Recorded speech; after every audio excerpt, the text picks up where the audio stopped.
Oh my God, nobody cares. Yeah, oh I know. And Jews, we were done with COVID 2 Pesachs ago. Are you kidding me? Oh, I know.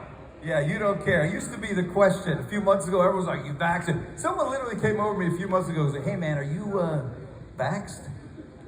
And I was like, yeah, I'm vaxxed.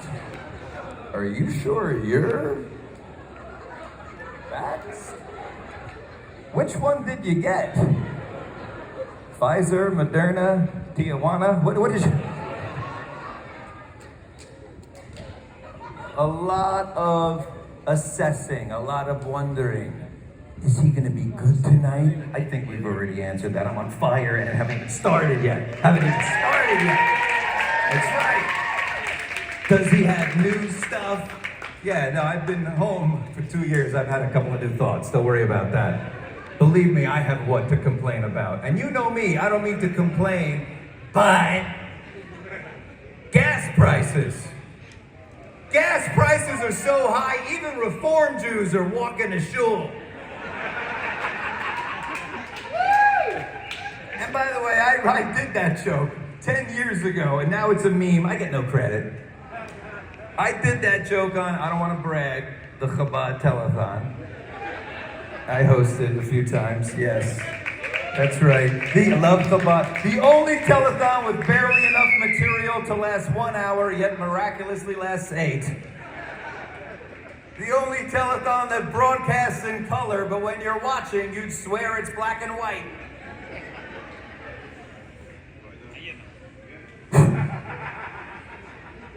I did that joke about the gas prices, but it's not funny. That joke is funny, but gas prices aren't funny. Inflation isn't funny. The war isn't funny. Hey, Joe Biden, thanks a lot. Oh, are you Biden fans here? Is that what's happening? Are you, oh, yeah, believe me. Let me tell you something, I'm with you guys. I am with you. Joe Biden is the substitute teacher of presidents. You remember when you had a substitute teacher and you were like, we don't have to listen to you. You're not gonna be here tomorrow. And then the class goes nuts. When you have a substitute teacher, the whole class goes nuts. Even the good kids misbehave. The good kids take advantage. The bad kids, they go ballistic, right? Like literally, like North Korea firing ballistic missiles, just testing them out. You got little Vladimir sitting in the back of the class shooting spitballs at the poor Ukrainian kids like, what are you going to do about it? You're substitute president. You can do nothing.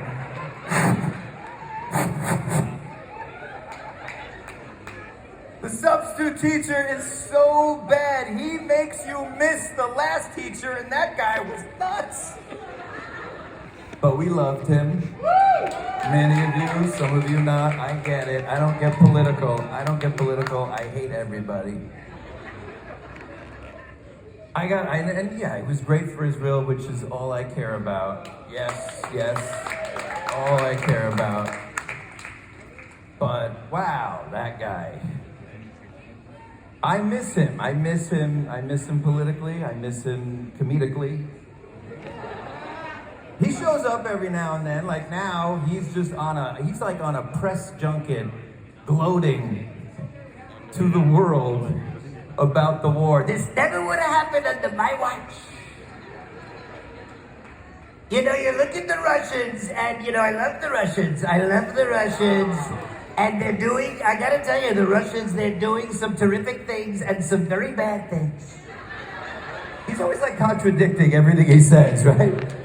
You know, when you look at Putin, and Putin is a terrific guy. I love Putin. I don't like him, though. I do not like him. He's a bad guy, but I love him. I love him. And Putin, under my watch, he was very quiet. And now he's making a lot of noise. Noisy Putin, I like to call him. Noisy Putin. And Noisy Putin's trying to wake up Sleepy Joe. Oh, you can applaud. It's okay. Thank you, people. He was interesting. The craziest thing for me was so many people went down for, let's call it misconduct, right? The kids. There was misconduct. A lot of Cuomo, right? What did he smack I don't know what he did, but he's out. Cuomo's out. Trump, like 19 major accusations. Nothing. I don't know how he did it, but he needs to teach a class on how to evade sexual assault charges. I'm not saying it's good what he did. I'm just saying there's people out there, a lot of celebrities in Hollywood, that could learn from him. He should open up a college and do an infomercial like, "Welcome to Allegations University.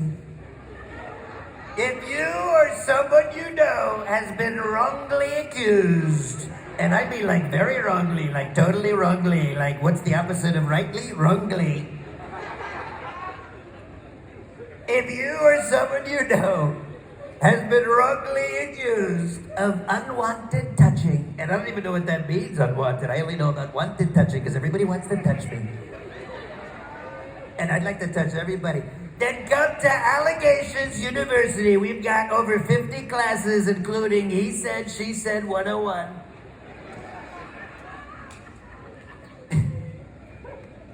You know, now that I realize it gets a little schmutzy. All right, I'm looking at the kids. I'm not doing the rest. No. Well, I'll do a midnight show in the tea room. I'll do the rest of that there.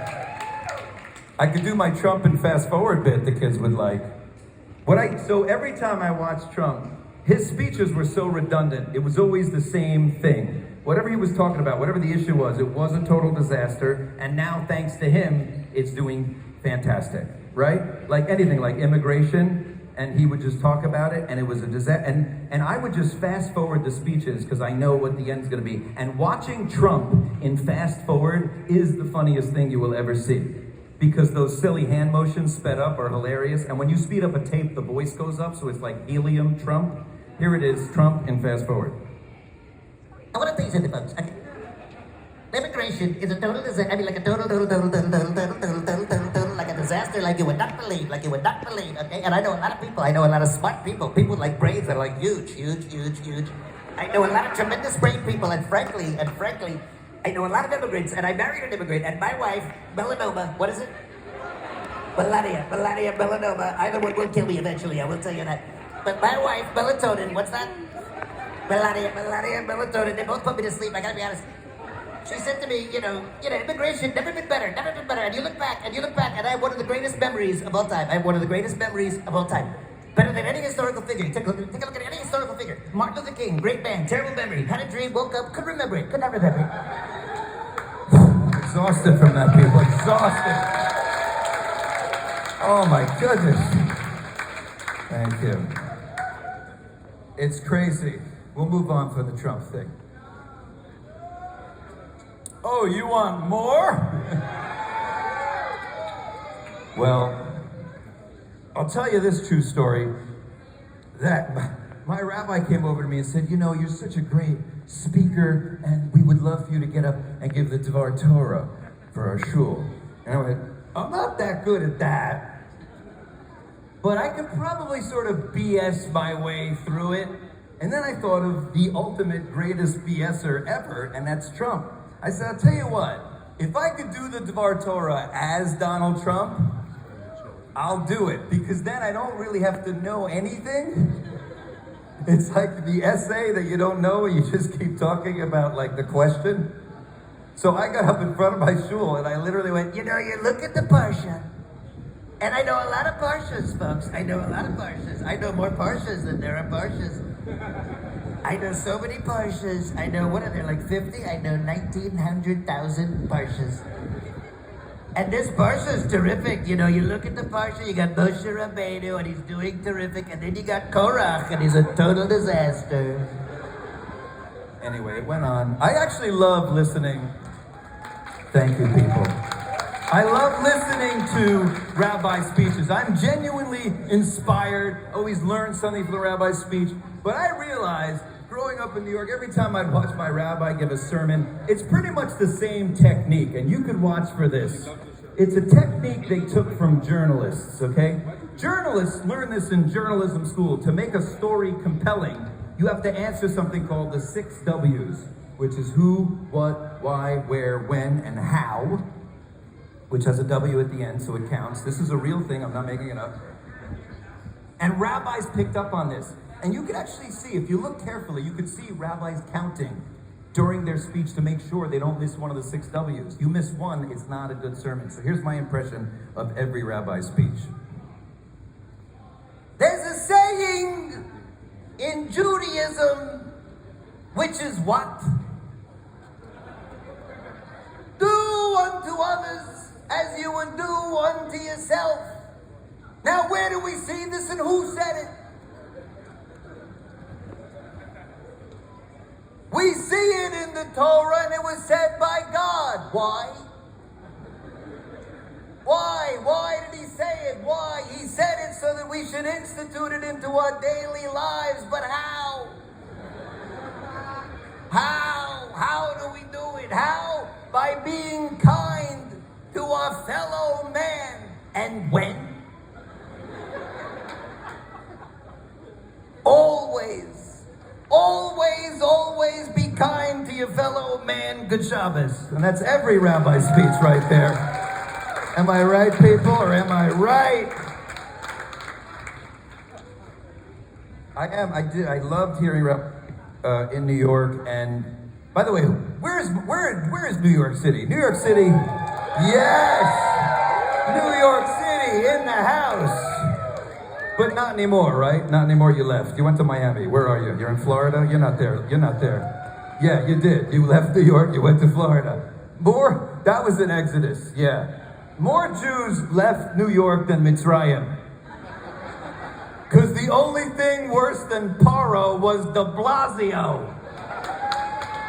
Oh my God. The worst de Blasio, right?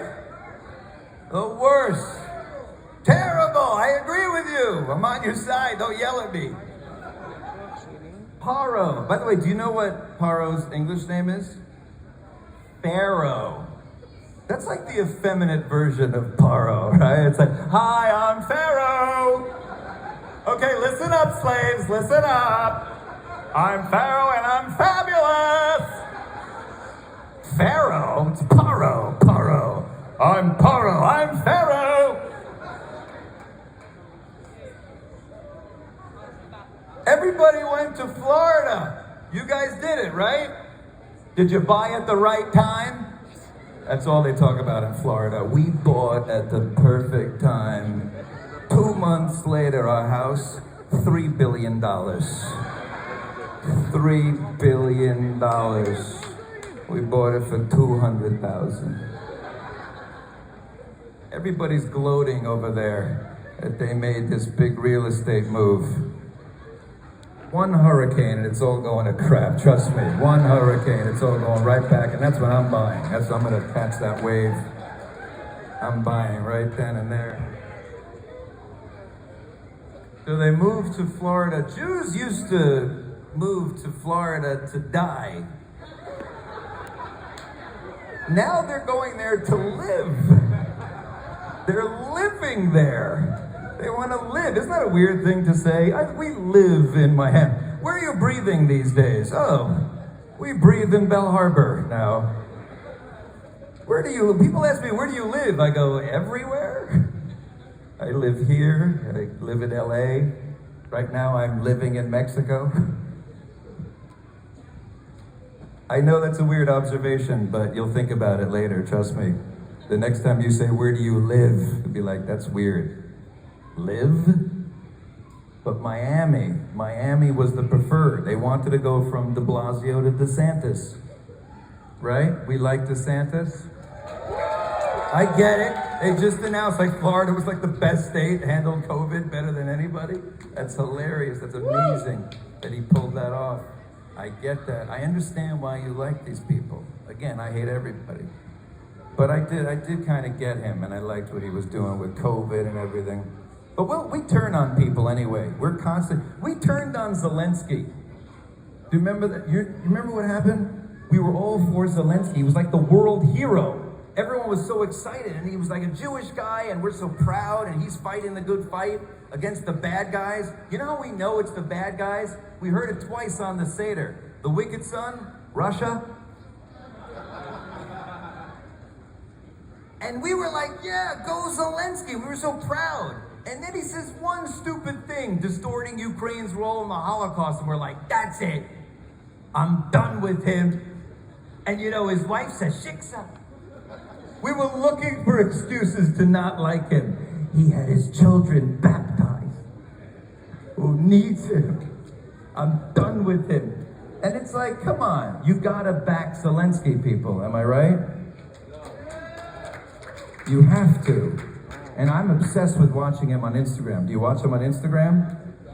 You should follow him on Instagram. He just looks into the camera, talks dead serious in Russian. I don't understand what he's saying, but I'm mesmerized and I can't take my eyes off it.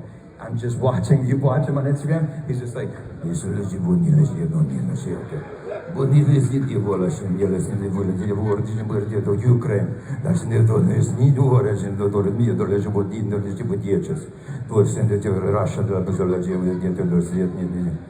I'm like, and then what?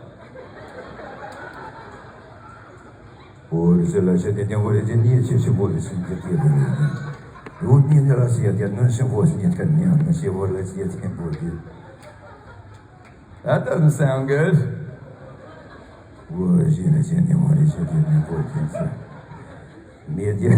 I could do this all night, by the way. I could do this all night. I could do this and this guy all night. But we gotta support him. It's crazy.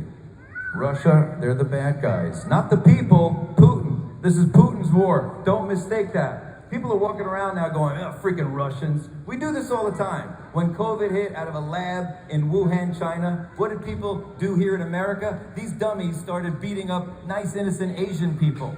Don't beat up Asians, beat up scientists. You see a scientist walking down, so you grab him by the lab coat. You stupid son of, look what you started. You had to play lab. I had a lab kit too when I was 10. I made smoke, not a pandemic. Beat him up. But we, you know, like, I love Asian people. I grew up in New York City, and I remember enjoying seeing Asian tourists. I always wondered, do like Chinese tourists walk around going, oh my God, I made that?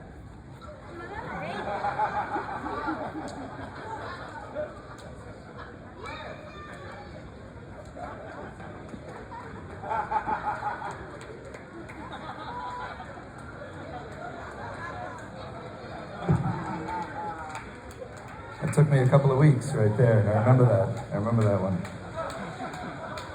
They're sweet people, Chinese people. They're smart people. They speak Mandarin. Mandarin, you have to be so brilliant to speak Mandarin because it is a language that doesn't have words. It's just a string of noises and sounds. I have a buddy who speaks Mandarin. Every time he's on the phone with his family, here's all I hear.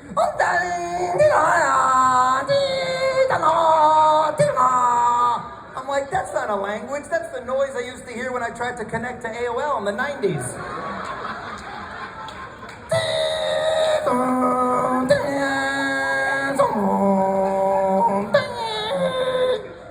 Who knew all this time it was just an Asian dude telling me you're about to connect to the internet?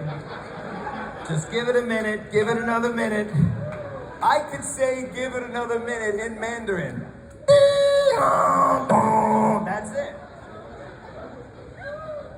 We do this all the time, and now we're doing it again, Americans. They're doing it with like the freaking Russians now. Freaking Russians, I hate them. It's not the Russian people. Don't be mad at the Russian people. I married a Russian woman. Jewish, calm down. And not really like Russian, like third generation American. She's not like, hello, you know, it wasn't like, I come to this country to marry American funny man. It's not like that. You couldn't tell she was Russian. She doesn't still have the chest hair. There's nothing about her. She doesn't speak Russian, thank God, because that is the least romantic sounding language. Right here, a woman speaks French. It's like, oh, bonjour, And you're like, whoa. Russian sounds like the noise you hear when you're trying to swat a fly, right? It's like,